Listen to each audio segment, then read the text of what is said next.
Doctor Mohammad शेर अली साहब इस वक्त हमारे साथ मौजूद हैं। आप माहिर हैं वबाई अमराज के। डॉक्टर साहब बहुत शुक्रिया। जी सर, बहुत शुक्रिया। डॉक्टर साहब बताइएगा, बहुत सारे वबाई अमराज का जिक्र किया जा रहा है कि अब तो हमने देखा कि बच्चों में और बिलखुसूस खवातीन के केसेस बहुत ज़्यादा सामने आ रहे हैं, रिपोर्ट हो रहे हैं। कॉलरा के केसेस सामने आ रहे हैं, स्किन डिजीज़ बहुत ज़्यादा सामने आ रही हैं, सांप के काटने के वाक़यात में बतदरीज इजाफा ही होता जा रहा है। किस तरह के हमें मैय्यज़ लेने चाहिए डॉक्टर साहब? इक़दामात हमारे कैसे होने चाहिए? क्योंकि हमारे BHUs जो हैं वो इतने फाल नहीं हैं, और अगर छोटे छोटे कैंपों पर हम उनकी ट्रीटमेंट करें तो उसके लिए ये मुनासिब नहीं, क्योंकि हॉस्पिटल्स जो है उसका डिस्टेंस ज़्यादा है। बिल्कुल आप बिल्कुल सही कह रहे हैं सर। हमने खुद हमारी टीम ने काफ़ी फील्ड विजिट्स किए हुए हमने, और हमारी असेसमेंट के मुताबिक भी जब हमने उधर विजिट किए थे, जो सबसे टॉप पे है अभी वो है गैस्ट्रोएंटराइटिस, सबसे टॉप पे है। जितनी भी जी बिल्कुल, साथ साथ कोलरा भी है। उसके बाद स्किन डिजीजेस बहुत टॉप है, उसमें स्केबीज है, स्किन की एलर्जीज है, बाकी जो स्किन की डिजीजेज हैं। उसके बाद हमारे पास जो रिपोर्ट हो रहे हैं, मलेरिया बहुत ज्यादा रिपोर्ट हो रहा है हमारे पास, टाइफाइड के केसेस, इवन डेंगू भी इन जगहों में रिपोर्ट हो रहा है। जिस तरह हमें पता है डेंगू का मच्छर फ्रेश पानी में पाया जाता है, तो उस वजह से इन जगहों में डेंगू केसेस भी बहुत ज्यादा हो रहे हैं।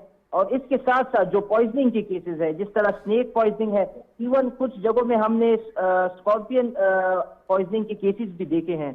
इसमें अभी वे आउट ये होना चाहिए, जो स्नेक का एंटी वेनम होता है, हमें ये मेक श्योर करना होगा कि इसके एम्प्यूल्स हर BHU में, हर बेसिक हेल्थ यूनिट में ये अवेलेबल हो।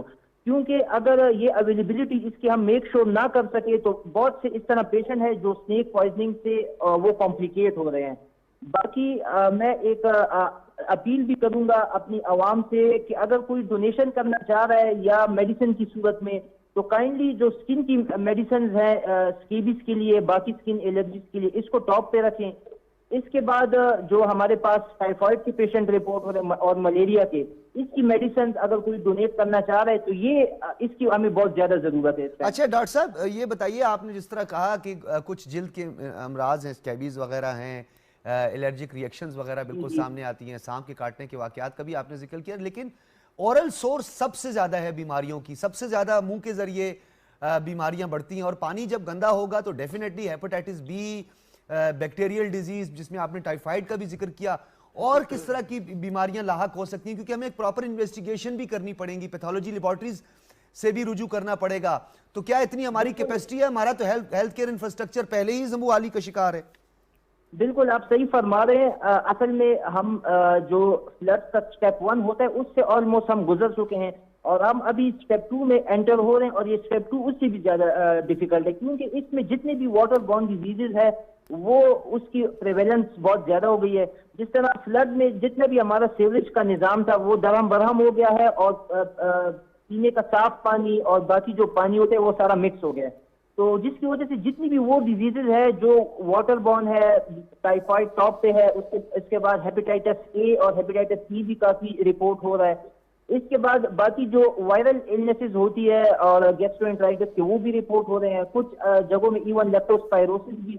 तो इसमें एक्चुअली अभी हमें इन्वेस्टिगेशन की तरफ नहीं जाना चाहिए, हमें प्रोबेबल डिजीज को लेके डायरेक्टली ट्रीटमेंट का सोचना चाहिए। सर तो हमारे ये क्लिनिकल डायग्नोसिस पे ही काम चलेगा? लेट सपोज मलेरियल पैरासाइट के सिम्टम्स आ रहे हैं तो उनकी ट्रीटमेंट फौरी शुरू कर देनी चाहिए। टाइफाइड के सिम्टम्स आ रहे हैं, जो हमारे एक्सपर्ट्स हैं और जो हम फील्ड में हमारे स्पेशलिस्ट काम कर रहे हैं, वो भी हम सबका ये कंसेंसस है कि हमें प्रोबेबल डायग्नोसिस की तरफ जाना चाहिए। फॉर एग्जांपल, अगर टिपिकल मलेरिया के सिम्टम्स आ रहे हैं तो हमें मलेरिया को ट्रीट करना चाहिए। अगर डेंगू के सिम्टम्स आ रहे हैं या जिस तरह टाइफाइड के सिम्टम्स, तो हमें ट्रीटमेंट की तरफ देखना चाहिए, क्योंकि हमारे पास अभी वो फैसिलिटीज फील्ड में उस तरह अवेलेबल नहीं है कि हम पहले उसकी डायग्नोसिस करें, उनकी इन्वेस्टिगेशन करें और केस को कंफर्म करें। क्योंकि अगर हम केस कंफर्मेशन की तरफ चले गए तो बहुत ज्यादा हमारे लोग। डॉक्टर साहब, आपकी तजावीज़ बड़ी अहम है। हामला खवातीन के हवाले से भी कल बात की गई, क्योंकि हमें पहले ही डिप्राइव्ड एरियाज में बलूचिस्तान और अंदरून सिंध जचकी और डिहाइड्रेशन से अमवात की शरह से पहले बचना था, और बहुत बड़ी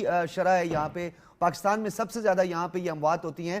तो जो हमला खवातीन है उनके हवाले से आप कुछ प्रिवेंशन वगैरह बताइएगा कि उन्हें एहतियात किस तरह की करनी चाहिए और किस तरह के उनको अमराज लाहक हो सकते हैं इस सैलाब के बाद। इसमें एक स्टडी हुई थी और एक रफ एस्टिमेट के मुताबिक जो हमारे फ्लड अफेक्टेड एरियाज हैं उसमें हमें ये बताया गया कि कम से कम 2 लाख से 3 लाख के दरमियान हमारी फीमेल पॉपुलेशन है जो प्रेगनेंसी के किसी स्टेज में थी और वो इससे अफेक्ट हुई है।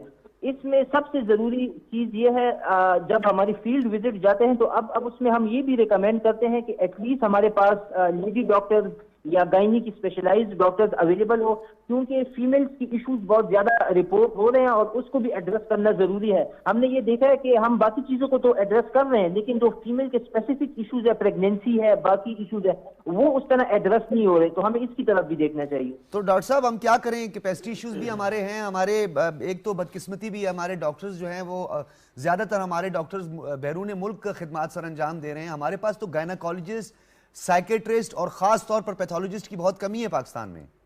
बिल्कुल आप सही फरमा रहे हैं। इसमें मैं अपनी फेडरल गवर्नमेंट को अप्रिशिएट करूंगा क्योंकि इस्लामाबाद बेस इधर से हमने प्रॉपर एक टीम भेजी थी जो बलूचिस्तान और सिंध के काफ़ी अजला में उन्होंने कम से कम 3 वीक तो अभी हमारे पास गुजार के आए हैं, तो उन्होंने बहुत एक ज़बरदस्त काम किया। इस दफ़ा हमारी यही सजेशन है कि इस दफ़ा जो भी हमारी नेक्स्ट टीम जाएगी उसमें कम से कम लेडी डॉक्टर्स और गायनी का स्टाफ जरूर होना चाहिए जो उन लोगों को फर्स्ट केयर प्रोवाइड कर सके। और इवन इस तरह बहुत सी प्रेगनेंसीज हैं जो वो फर्स्टली उनको हैंडल कर सकें उधर फील्ड में। बहुत शुक्रिया। हमारे साथ डॉक्टर साहब मौजूद थे, डॉक्टर मोहम्मद शेर अली, माहवाई अमराज की और कुछ आपकी तजावीज़ और बड़ी अहम तजावीज़ आपने दी। मीर सलाम जोगिज़ई साहब हमारे नुमाइंदा खुसूसी हैं पाकिस्तान टेलीविज़न कि बलूचिस्तान में इस वक्त क्या सूरत हाल है उस पर हम बात करेंगे। ताज़ा तरीन सूरत हाल से भी आपको आगाह करने की कोशिश करेंगे। मीर सलाम।